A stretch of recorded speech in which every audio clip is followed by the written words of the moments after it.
Primeiro é Roboão, o homem que quebrou o reino. A história começa com Roboão, por volta do ano 930 a.C. Ele era neto do famoso rei Davi e filho de Salomão. Ele recebeu um país rico, mas o povo estava cansado de pagar tantos impostos. Quando ele assumiu o trono, os líderes do povo pediram: por favor, diminua a nossa carga de trabalho. Roboão teve a chance de ser um herói, mas ouviu os amigos errados. Em 1 Reis 12, ele deu uma resposta arrogante: meu pai batia em vocês com chicotes, mas eu vou usar chicotes com pontas de ferro. Essa frase destruiu o país. 10 das 12 tribos se revoltaram na hora e criaram um novo reino no norte. Roboão ficou apenas com um pedaço do território no sul. Um detalhe curioso é que, para mostrar que ainda tinha poder, ele mandou fazer escudos de bronze para substituir os de ouro que foram roubados pelos egípcios. Era pura aparência, por fora brilhava, mas o valor era muito menor. Ele morreu em Jerusalém, deixando o rastro de uma nação dividida que nunca mais se uniu. Segundo Jeroboão, o rei dos bezerros de ouro. Enquanto Roboão errava no sul, Jeroboão se tornava o primeiro rei do norte, o reino de Israel. Ele tinha medo de que o povo voltasse para Jerusalém para adorar a Deus e acabasse fazendo as pazes com Roboão. Para evitar isso, ele teve uma ideia perigosa: criou uma religião falsa. Ele mandou fundir 2 bezerros de ouro e disse ao povo: aqui estão os seus deuses. Ele colocou um no extremo norte e outro no sul do seu território. Conforme diz o livro de 1 Reis 12, ele até inventou feriados e escolheu sacerdotes que não tinham preparo nenhum, só para ter o controle total. Jeroboão ficou conhecido na Bíblia como o homem que fez Israel pecar. Ele achou que o ouro e a política o salvariam, mas sua família acabou pagando o preço. Ele morreu em 910 a.C., deixando um legado de idolatria que levaria seu povo à destruição séculos depois. 3. Nadab, a vítima da traição. Nadab era filho de Jeroboão e assumiu o trono em 909 a.C. Ele achou que teria um reinado longo como o de seu pai, mas durou apenas 2 anos. Nadab não tinha o respeito do exército. Durante uma guerra contra os filisteus, ele foi traído por um de seus próprios generais, chamado Baasa. Naquela época, quando alguém tomava o trono à força, o costume era cruel. O novo rei matava toda a família do antigo para não haver vingança. E foi exatamente o que aconteceu. Baasa não deixou ninguém da família de Nadab vivo. Esse fim trágico serviu para mostrar que o poder em Israel agora funcionava na base da espada. Quem era forte hoje podia ser morto amanhã por seus próprios soldados. 4. Baasa, o rei da mão de ferro. Baasa tomou o poder em 908 a.C. através de um massacre, mas não mudou as práticas erradas do país. Ele passou seus 24 anos de reinado em guerra constante contra o Reino do Sul. Baasa era um estrategista militar e tentou construir uma fortaleza gigante para bloquear a entrada de comida e produtos em Jerusalém, tentando sufocar o inimigo pela fome. Mas ele se esqueceu de cuidar do próprio povo. O profeta Jeú deu um aviso terrível a ele. Por causa de sua maldade, sua família teria o mesmo fim que ele deu à família anterior. E um detalhe que mostra o nível de desprezo da época. A profecia dizia que quem morresse da família dele na cidade seria comido pelos cachorros. Baasa morreu em 886 a.C. E como previsto, sua linhagem não durou muito tempo depois dele. 5. Zinri, o rei de uma semana. Se você acha que já viu governos curtos, precisa conhecer Zinri. Em 885 a.C., ele era um comandante de carros de guerra. Ele viu uma oportunidade quando o rei da época estava bêbado em uma festa e o matou. Zinri se declarou rei, mas seu império durou apenas 7 dias. Assim que o exército soube do golpe, eles não o aceitaram e marcharam para cercar o palácio. Vendo que não tinha escapatória e que seria capturado, Zinri tomou uma decisão extrema. Ele entrou no palácio real e colocou fogo em tudo, morrendo queimado lá dentro. O registro está em 1 Reis 16. Ele preferiu o suicídio e a destruição do patrimônio público a se render. Até hoje, na cultura bíblica, o nome de Zinri é lembrado como o exemplo de quem trai para conseguir o poder, mas acaba perdendo a vida em tempo recorde. 6. Onri, o estrategista sem alma. Depois do caos deixado por Zinri, surgiu Onri, por volta de 885 a.C. Ele não era apenas mais um rei, ele era um general profissional que entendia de geopolítica. Ele percebeu que a antiga capital era frágil, então comprou uma colina e construiu do zero a cidade de Samaria. Onri foi tão poderoso que, em pedras encontradas por arqueólogos, como a Estela de Mesa, o reino de Israel é chamado de Terra de Onri. Mas, na Bíblia, em 1 Reis 16, ele é lembrado por algo pior. Ele foi mais malvado do que todos os que vieram antes dele. Omri transformou o pecado em negócio e aliança política. Ele morreu de causas naturais em 874 a.C., mas deixou algo terrível para trás. Um filho chamado Acabe, que ele casou com uma princesa estrangeira para ganhar dinheiro e poder, selando o destino de seu povo. 7. Acabe, o rei dominado. Acabe é provavelmente o nome mais famoso desta lista. Ele governou por 22 anos e levou Israel ao fundo do poço espiritual. O motivo? Sua esposa, Jezabel. Juntos, eles tentaram apagar o nome de Deus da nação e colocar o deus pagão Baal no lugar. Acabe era um homem que tinha tudo, mas agia como criança. Uma vez, ele ficou deprimido e parou de comer só porque um vizinho não quis lhe vender uma hortas. Para resolver, sua esposa mandou matar o vizinho. O fim de Acabe foi digno de um filme. Em 853 a.C., em uma guerra contra a Síria, ele se disfarçou de soldado comum para não ser um alvo. Mas, como diz 1 Reis 22, um soldado inimigo atirou uma flecha ao acaso e atingiu exatamente a fresta da armadura de Acabe. Ele sangrou o dia inteiro dentro do seu carro de guerra até morrer ao pôr do sol. 8. Jorão de Israel, o alvo da profecia. Filho de Acabe, Jorão tentou governar um reino que já estava caindo aos pedaços. Ele viu revoltas de países vizinhos e uma fome terrível que assolou Samaria.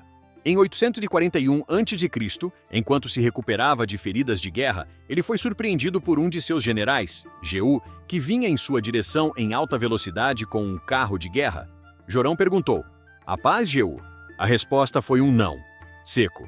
Jorão tentou fugir, mas Jeú puxou seu arco com toda a força e acertou uma flecha que atravessou o coração do rei, saindo pelo peito. Seu corpo foi jogado no mesmo campo que seu pai tinha roubado anos antes. Com ele, morreu o último fôlego da linhagem de Acabe no norte. 9. Jorão de Judá, o rei que morreu por dentro. Enquanto o norte pegava fogo, o sul não estava muito melhor. Jorão de Judá decidiu seguir o péssimo exemplo dos reis vizinhos. Para garantir que ninguém tomaria seu lugar, ele mandou matar todos os seus próprios irmãos a sangue frio. Ele foi um rei tão detestado que, segundo 2 Crônicas 21, Deus permitiu que ele contraísse uma doença horrível nas entranhas. Por 2 anos, ele viveu em agonia constante, até que seus órgãos internos saíram do corpo devido à enfermidade. Um detalhe que mostra o nível de rejeição. O texto bíblico diz que ele morreu sem que ninguém sentisse sua falta. Ele não foi enterrado com os outros reis, foi tratado como um estranho em sua própria terra. 10. Acás, o rei que sacrificou o próprio filho. Pulando para o ano 732 a.C., encontramos Acás em Judá. Ele viveu em uma época de terror, com o império da Assíria esmagando tudo ao redor. Em vez de confiar em Deus, Acás entrou em pânico. Ele pegou o ouro do templo e mandou de presente para os assírios pedindo: "Eu sou seu servo e seu filho, venha me salvar." Ele ficou tão obcecado com os deuses das nações que o venciam, que chegou a queimar o próprio filho em um altar pagão, tentando conseguir ajuda divina. Ele morreu jovem, aos 36 anos, e deixou o país como um escravo da Assíria. Ele foi um rei que vendeu a alma e a liberdade do seu povo em troca de alguns anos de segurança falsa. 11. Manassés, o recordista da maldade. Manassés assumiu o trono em Judá ainda muito jovem, com 12 anos, por volta de 687 a.C., e governou por incríveis 55 anos. Ele detém o título de rei que mais tempo ficou no poder, mas usou cada minuto para piorar as coisas. Segundo 2 Reis 21, ele transformou o templo em um lugar de rituais de feitiçaria e instalou ídolos no lugar mais sagrado da nação.